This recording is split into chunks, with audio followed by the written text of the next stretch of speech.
Earthquakes are not nice. Now we've seen footage of people scrambling for safety during an earthquake, and the ground shaking and all that, and then damages from earthquakes. But do you know what happens to an airplane when it goes through an earthquake?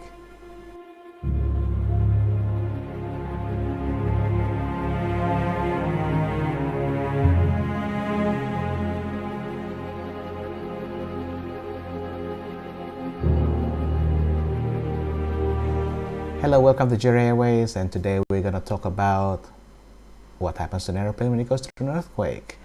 Now, on Sunday night, there was a large earthquake in the island of Lombok, which is next to Bali. Both are very popular holiday destinations, and a tsunami warning was issued. The wave tops were predicted to be at only half a meter high, but with a lot of people on the coastline of Bali and Lombok, because there were resort areas, and that with the airport of Bali being next to the sea, I took an interest, of course. So aftershocks after aftershocks came, and then we heard news of the water starting to recede, which usually meant that there was going to be a tsunami. Now in Indonesia, we're traumatized by several tsunamis over the past 15 years, with the largest one being the 2004 tsunami in Aceh.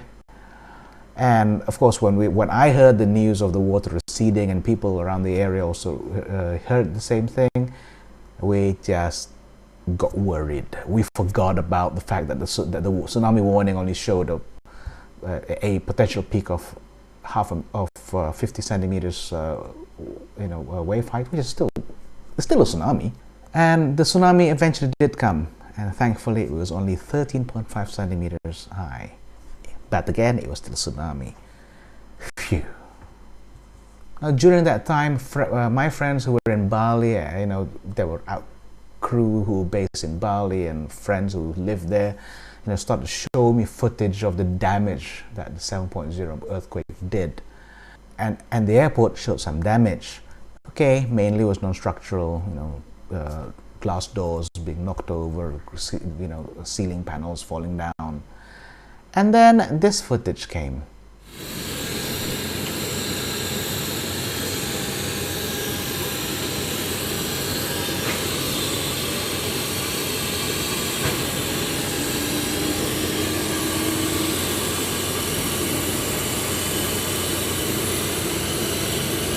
Now that was some shaking. Look, I've seen a previous video sent to me by a friend who went through a different earthquake, a smaller one, in an airplane on the ground, but I couldn't find it anymore, so I couldn't show a comparison.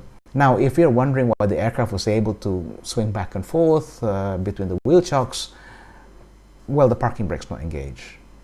Why isn't the parking brakes engaged? Despite the name being parking brakes, they're actually disengaged when the wheel chocks are in, because remember, when you're landing, the wheels get very hot because they're used. This is the main function of the wheel brakes, which is to slow the airplane down on landing, and they get very hot. The last thing you want is when you parked, you keep them on and you allow it to cool, and the brakes stick or they get damaged, which will just immobilize the aircraft or damage the brakes. Both are additional cost to the airlines, and the latter is a safety issue. Of course, that means there's a risk of damage to the airplane doors because the airplane was left swinging and there's an air bridge there which might knock the door, or in other cases it would be a staircase. But then, hey, it's not every day that you get an earthquake at a large airport. On the other hand, if you keep the brakes on and the brakes stick, you're going to get damaged brakes more often than you get an earthquake. And if the earthquake is strong enough, even if you put the wheel brakes on, the plane can still move. And remember, the staircase and the air bridge can also swing because of the magnitude of the earthquake and still damage the doors. But at the end of it, there's good news in terms of flight operations. Flights out of Bali and Lombok were not affected, except for some delays due to some inspection required after the earthquake, and that they had to evacuate some passengers out of the terminal building onto the apron, so they had to go back in and get rescreened and all that.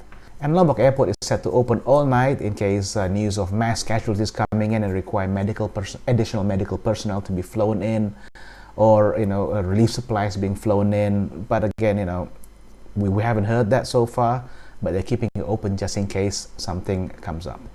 I personally was very relieved when the tsunami warning was lifted about 2 hours after the earthquake, because I was here on the computer, trying to get updates and posting them on Twitter, official updates, as well as news from the ground, from people on the ground and friends, and because there are people whose families are having holidays in Bali and they want to know what's going on, and a lot of these are foreigners and they don't speak Indonesian, and most of the real-time updates provided by the agencies here are in Bahasa Indonesia. So hopefully it helped. And if you want to know the latest updates during these kind of events, please follow me on Twitter at JerryS, because I usually provide updates, frequent updates, when there's an earthquake or volcanic eruption, or other stuff that can affect flight operations in the area, especially in Java, Bali and Lombok. And if you want, you can also follow my Facebook and Instagram at Jerry Airways.